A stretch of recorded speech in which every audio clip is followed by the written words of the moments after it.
Kalian tahu gak apa yang terjadi kalau badan kita membeku? Udah pasti tewas lah.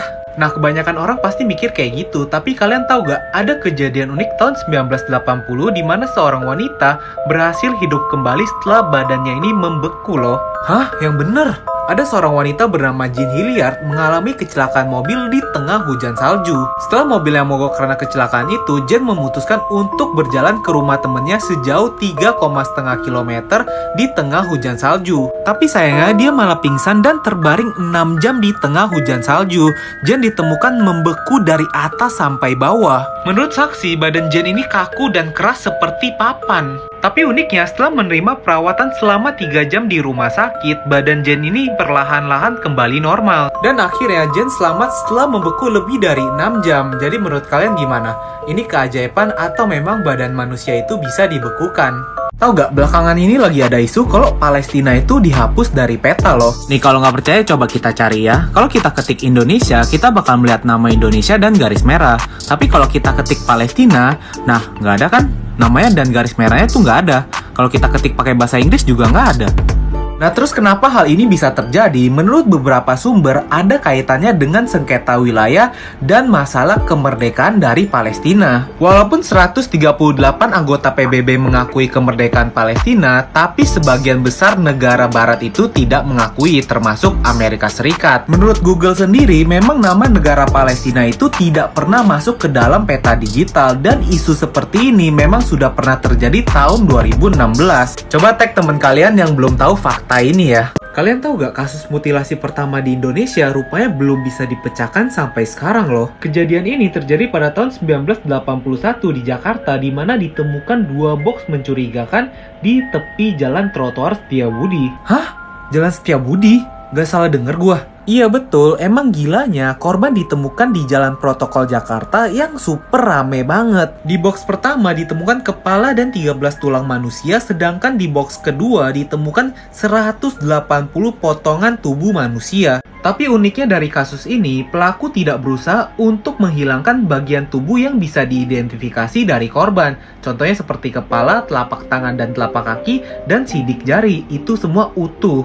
Walaupun kasus ini diekspos di media besar-besaran pada waktu itu, tetap saja tidak ada yang mengenali korban. Akhirnya korban dikebumikan di TPU Tegal Alur, dan setelah nyaris 40 tahun, kasus ini belum bisa dipecahkan. Kalian pernah dengar istilah mati suri gak? Di mana orang yang dinyatakan telah meninggal, akhirnya bisa hidup kembali. Hal ini sering dikaitkan di mana terpisahnya roh dan jiwa, dan menurut orang yang pernah mengalaminya, bahkan dia bisa melihat tubuhnya sendiri. Namun kalian tahu gak, sebenarnya peristiwa mati suri ini bisa dijelaskan secara sains loh.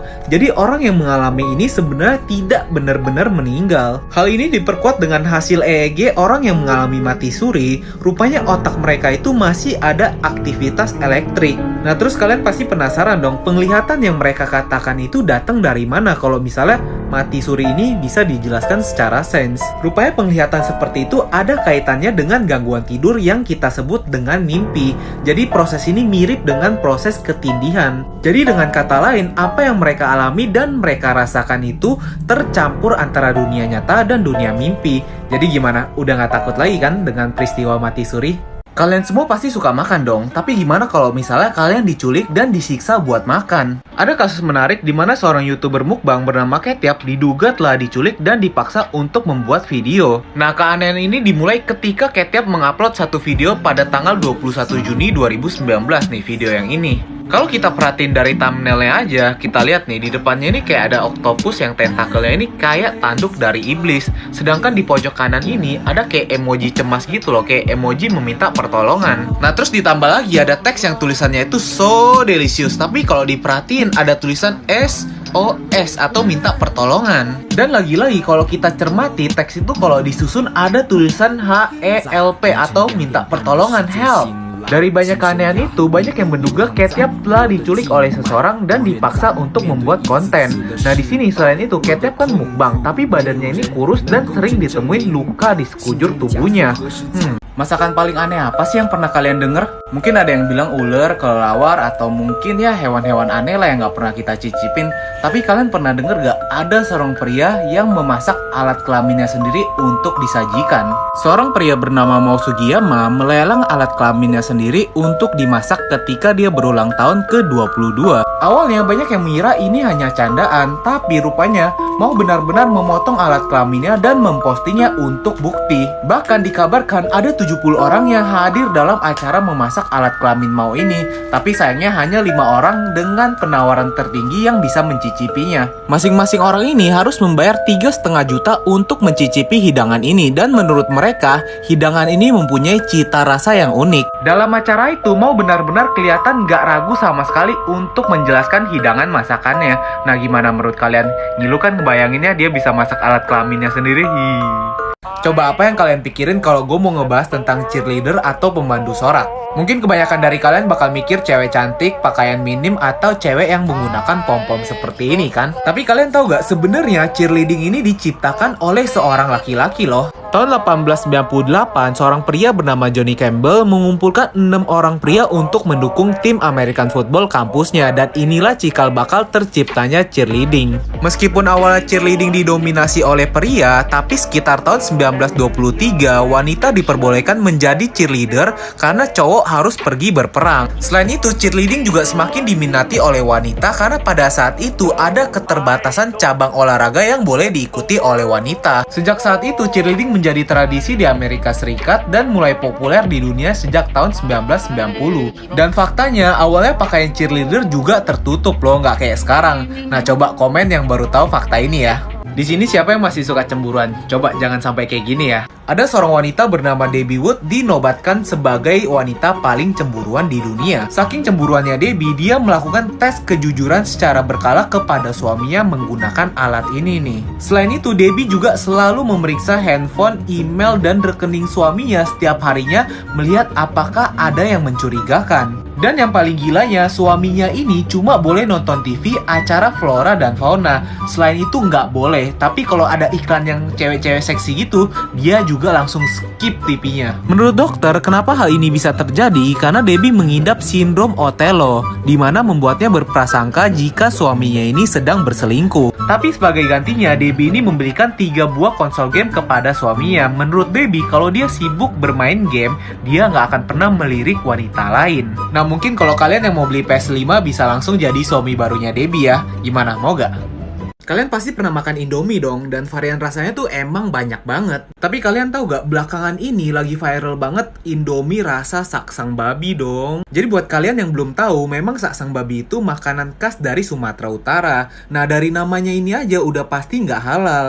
Foto Indomie saksang babi ini pertama kali diunggah di Twitter oleh akun ini, dan sebenarnya akun ini juga nanya apakah benar ada rasa itu. Sontak tweet ini menjadi viral dan menimbulkan banyak respon yang bermacam-macam. Tapi faktanya foto Indomie rasa saksang babi itu cuma hoax loh. Jadi buat kalian yang belum tahu, itu cuma foto editan. Nah, pelakunya ini sampai sekarang belum diketahui siapa. Setelah itu, Indomie juga langsung klarifikasi masalah ini di akun resminya, yang intinya Indomie bilang hanya memproduksi makanan halal yang sudah bersertifikat dari MUI. Nah, dalam kasus ini gue mau ingetin kepada kalian, yuk cermat dalam menerima dan menyebarkan informasi, jangan menyebarkan hoax ya. Kalian pernah makan kue klepon gak yang kayak gini nih?